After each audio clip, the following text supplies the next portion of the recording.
First idea, Goeasy, another, well, financially focused lender and financial player. I mean, technology focused. Yes, so Goeasy is a specialty lender. I've talked about it on the show many times. I haven't actually been able to top pick it for a while, so I was pretty happy to see that, given the current valuation, I could justify it here as one of our best ideas for this year. The company's currently expanding into credit cards, which is an area they haven't been in before. And if you look at the market they serve in Canada, non-prime lending, it's about a third lines of credit and loans, it's about a third auto loans, and then about a third credit cards. So this was a third of that $200 billion subprime market that they weren't operating in at all recently. The stock sold off last year because the CEO stepped down, surprisingly. And I can't say enough about Jason Mullins, the former CEO. The CEO is excellent. But I'm not that worried because the previous CEO, whose name is David Ingram, who was chairman of the board, has now stepped back in. He was really the architect of this business before Jason came in. So very comfortable with David running the ship while they look for a replacement. I think when you look at this company, the balance sheet's in great shape. They grow 20% a year, year in, year out. And you can buy this stock right now at 7 times earnings, which to me, going back to where we started off top of the show, you're getting growth stocks at almost distressed multiples. So I think it's a great entry point if you don't own it. Goeasy would be one of my top picks for this year. That's interesting. Credit cards for people, I guess, who have difficulty getting a credit card through the regular banks. Either that or existing Goeasy customers who just prefer to deal with Goeasy. They've developed an app recently, and one of the aims of that app was to cross-sell various products to their existing customer base. It's kind of tough to operate in today's world without a credit card in the sense that you can't go shopping online, for example. Exactly. Right. Mainstreet, a player in the housing market. What attracts you here? So Mainstreet acquires and manages mid-market apartment buildings in Western Canada, so pretty much everywhere west of Ontario. The company's in a really sweet spot right now because what's happening is rents are going up quite a bit. Now, for those of us in Ontario, we have to remember they don't have Western rent control in a lot of the Western Canadian provinces. So rents, if you looked at their last quarter, rents were up 12% year over year. And at the same time, vacancies were down substantially. So you have a really nice combination where the rents are going up, vacancies are down. And if you look at the results last quarter, they were just stellar. The stock sold off with the rest of the REITs that have sold off recently. Main Street's not a REIT. It operates very differently than the REITs. So I think it kind of got lumped in. I got excited. I haven't actually bought this stock probably for a couple of years. We were buying stock last week at that $190-ish level. Typically, the company trades at a premium to its net asset value. At today's price, you're getting it at a discount. So like I said, haven't been able to buy it for a while. Was pretty excited to step in and buy some stock here. I think the company is extremely well run.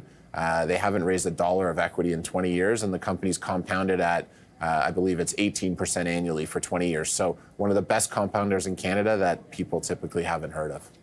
That's interesting. And for 2 decades, they haven't issued stock. Correct. Yeah. Same share count. Meanwhile, the stock's gone from $1 to $190. Whoa. With no equity dilution. So I don't think there's too many companies in Canada we can say that about. And here's another energy services company, Source Energy. I've talked about this one on the show. I think I top picked it at 3. I top picked it again at 6. Some people might be surprised that I'm top picking it again now here at 14. The reason for that is that the demand for frac sand is quite high, particularly with LNG coming on. The company's executing very well, and people don't seem to have noticed that the biggest risk in the company was their debt. They refinanced their debt at a lower rate. This was announced a couple weeks ago, pushed out all their debt to 2029. So you've got a company firing on all cylinders, no refinance risk. I think this is an $18 to $20 stock easily in the next year. And that's interesting.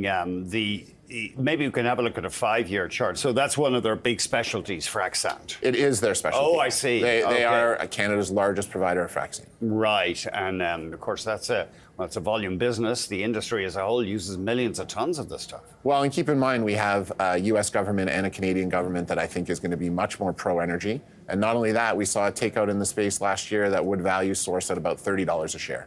On the same multiple. Right, yeah. And of course, it can't be just, I remember a guy in the energy business telling me, he was an oil and gas guy, when he talks to his contractors, they tell me, oh, it can't be any sand, it has to be this special sand. It's a very particular sand. Yeah, I'm sure it's true. Yeah, but it's like connoisseurs of cheese or something.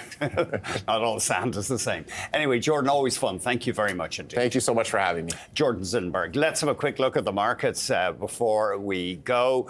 The investors were delighted today to hear about a slowdown in the US core inflation rate. It was 0.3% in December, and that was down from 0.4% over the previous few months. So you can see shares rallying pretty sharply.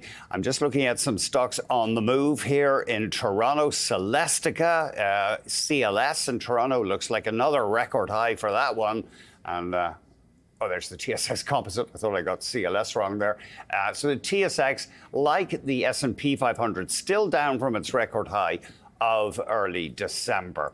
But let's have a look maybe at Celestica, trading at something like $154, $155 right now. Maybe we can have a look at Canadian Tire, because we saw that stock edging up today. It got an upgrade to hold from sell at Jefferies. Jefferies says, sure, the Canadian consumer is still under pressure. That's CTC.A, Canadian Tire. Jefferies' thesis on this one is, yeah, the consumer is still suffering, but these rate cuts are already producing green shoots in areas such as housing.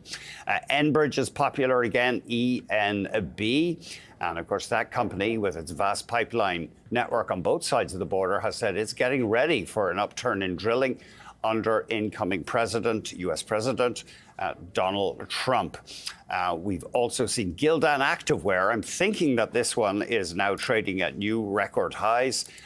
So it looks like the angry investors who insisted on the return of Len Chimandi, the CEO, may have been right. Of course, time will tell, as it does with all things, but GIL trading in record territory as well today. Thank you very much indeed for watching Market Call. Have a great day in the markets.